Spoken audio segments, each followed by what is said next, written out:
Hey folks, this is Kalani. As more and more folks are hitting max level in the War Within, it's time to switch gears and start focusing on our gear and item level. The higher your item level, the easier everything is going to be. Now we do have limited access to gear and upgrades in these first 2 weeks before Season 1 starts up, and getting the highest item level possible now will make sure you have a smooth start in Season 1, no matter what content you're going to jump into. So here's our early War Within gearing guide and how you can get up to item level 590 and beyond. Now before we jump in, be sure to hit up that like button and subscribe so you never miss another video.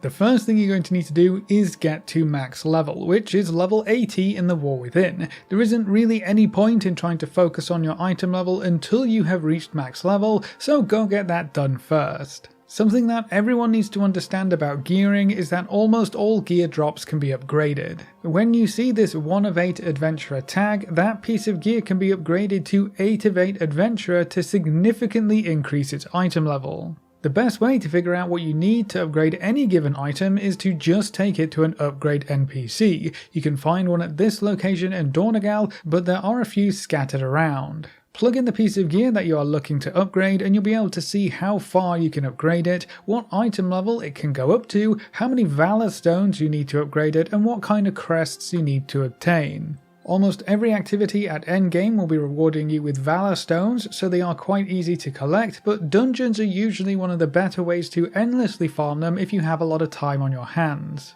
Now as for the crests that we can currently use, weathered crests come from a lot of outdoor world content and heroic dungeons, and then carved crests come from the weekly caches and events. And then runed and gilded crests will come from seasonal content mostly, including the higher difficulties of raids and Mythic Plus. Now if you want to skip over some of the initial gearing up stages and you're happy forking over some gold, you can pop by the auction house to get this party started. There's a lot of BOEs on the auction house around the item level 560 mark, and they're relatively cheap most of the time. So if you have the gold to spare and you just want to skip straight to 560 or thereabouts, you can buy this explorer gear on the auction house. Curiously, anything that is actually Explorer gear can also be upgraded when taken to an upgrade vendor, so that gear can go up to 580 item level if you want to spend some Valor Stones on it. This part is obviously completely up to you, but if you are struggling to replace specific pieces of low item level gear from questing, the auction house can give you exactly what you want. Something you might want to pick up especially, just to fill the slot for now, are the Dark Moon card decks. These are item level 577 trinkets, they each have some half decent effects, they can be used later in some very powerful embellishments, and they're super duper cheap. I grabbed 2 of them just until I can get something better later on, and they're much better than the 520 item level trinkets that I was replacing. A very useful tip I have for you here is that you can put any BOE gear into your warband bank to transfer it across factions and servers. So if your server is kinda low population and everything just costs a whole bunch of gold, you can pop some gold into your warband bank, make a character on a high population realm like Illidan or Area 52, and buy the gear you want on that auction house and then just throw it in your warband bank. You can essentially trade gold and gear cross server now, so keep that in mind if your auction house prices seem kinda crazy. If you're ready to jump into the actual gear farming, one of the easiest ways to farm gear right now is just queuing up for dungeons. Normal dungeons are going to give you item level 554 gear, and heroic dungeons will drop item level 571 gear. When the season starts, that goes up to 580 for heroics, but by then we're going to have much better sources of gear anyway. The 571 heroic dungeon gear can be upgraded all the way to 593, giving you a lot of upgrade potential, but you're going to need to farm up some Valor Stones and weathered crests. Thankfully, heroic dungeons are also going to give you quite a lot of Valor Stones and weathered crests, so spamming heroic dungeons is quite efficient if your main goal is gearing up. You can just upgrade any of the gear that drops that's really good for you, giving you pretty easy access to item level 593 gear.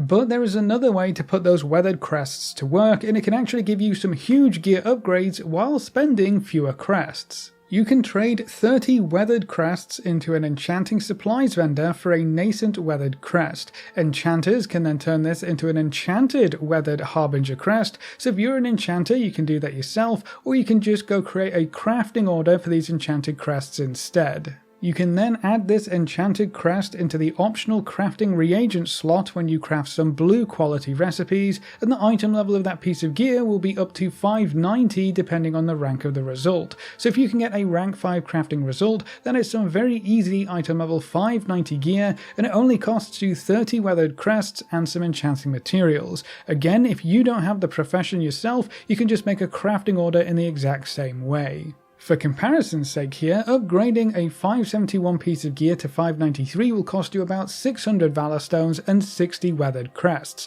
but using the enchanted weathered crests and professions, you can get up to item level 590 gear crafted with just 30 crests, so this might be a more efficient gearing method if you either have professions or understand how the crafting order system works. It's also worth noting that you don't have to get a rank 5 item crafted the first time. You can settle for a lower rank craft and then just get the item recrafted when folks have their professions better kitted out. Don't fork over tens of thousands of gold just to get a rank 5 item 1 week sooner. When you recraft the item, it only costs the cheaper materials, the expensive stuff is never really required on a recraft, so you can save some gold like that. You can go one step higher with professions by using a Spark of Omens. These sparks are used to fuel the epic crafting recipes, and if you can get them crafted at rank 5, there will be item level 606 pieces of gear, which is huge. To get a Spark of Omens, you're going to need to collect 2 fragmented Sparks of Omens and combine them together with some Valor Stones. You can get 1 fragmented Spark of Omens from the Call of the World Soul weekly quest in Dornagal. The quest gives you 4 options for how to complete it, so you can pick whichever content you prefer. When you hand the quest in, you should get your first fragmented spark.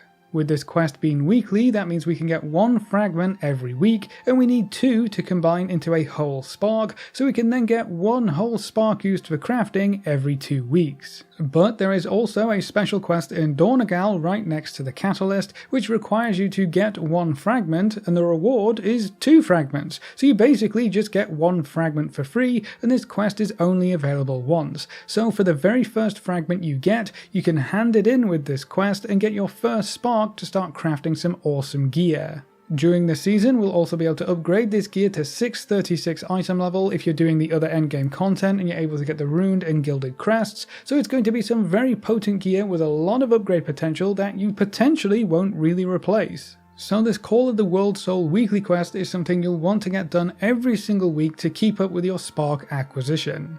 That weekly quest is also going to reward you with a cache that can contain some good gear upgrades as well. There are a lot of weekly activities that reward a similar cache, and the first 2 of any of these caches that you get will contain a piece of gear. For right now, they are item level 574 adventurer gear, so basically another piece of heroic dungeon loot. You can upgrade those to 593 as well, so there is some good potential there, and then after season 1 starts, these first 2 caches will give you veteran gear instead, which should be around item level 584, so these will be worth more when the season starts. You can get other caches by taking part in the various weekly events in the new zones. We have the Theatre Troupe in Dornagal, the Awakening the Machine event in the Ringing Deeps, and the Spreading the Light event in Hallowfall. You can then get another cache by taking part in the Pact feature in Ashkahet, and then there are 2 special assignment world quests each week that also reward a cache. If you're only interested in the gear rewards, you can just get 1 more cache from any of these sources and call it a day, but the first 4 caches that you open in a week will also give you restored coffer keys. These are used to get the best rewards from the delve system, so even if you only get gear from the first 2 caches you open, you can get keys from 4, so you can get 4 keys total per week, which I would recommend you do if you are a solo content player especially. Further caches past the 4th one will still reward you with Valor Stones and carved crests, so they're still worth doing if you have the time or you want to take part in more open world content. Another open world or solo player friendly option you have are the delves. These are little mini dungeon adventures and you can play them solo or with up to a full party. At the end of the delve you'll find some treasure chests with various goodies, including Valor Stones and weathered crests, so if you don't want to spam heroic dungeons for weathered crests, you should be able to get some from the delves instead.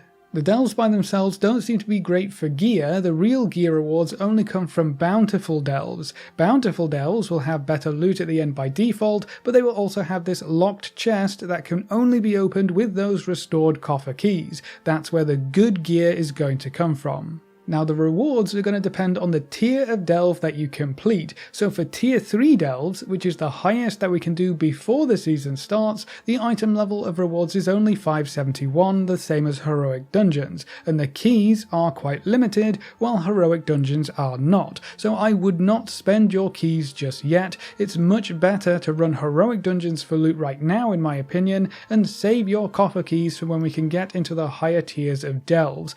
If you can clear a Tier 8 Bountiful Delve in Season 1 of The War Within, you'll get item level 603 gear from these chests instead, which is the highest you can get from delves. That is a pretty significant item level bump. You'll also start getting item level 616 gear in your weekly vault when completing Tier 8 delves, so the gear rewards from delves really ramp up after the season starts, so I would keep your coffer keys for now. World quests can also offer you some gear rewards if you don't want to hop into dungeons. Most of the rewards hover around the 560 item level mark, but you can find some rarer world quests with 571 rewards, so keep your eyes peeled for those. I would just check your map every day, see which world quests are active and what their rewards are, and then just complete any that take your fancy. There are also some pretty high item level rewards you can pick up from the various Renown rewards we currently have access to. If you can get up to Renown level 6 with the Severed Threads, 7 with Dornagal or the Arathi, or Renown level 8 with the Assembly of the Deeps, you can purchase some item level 571 or 584 gear. It all kinda just depends on which faction you're going for, so there are some early gear rewards on these Renown tracks that can help you fill in some slots and give you an item level bump.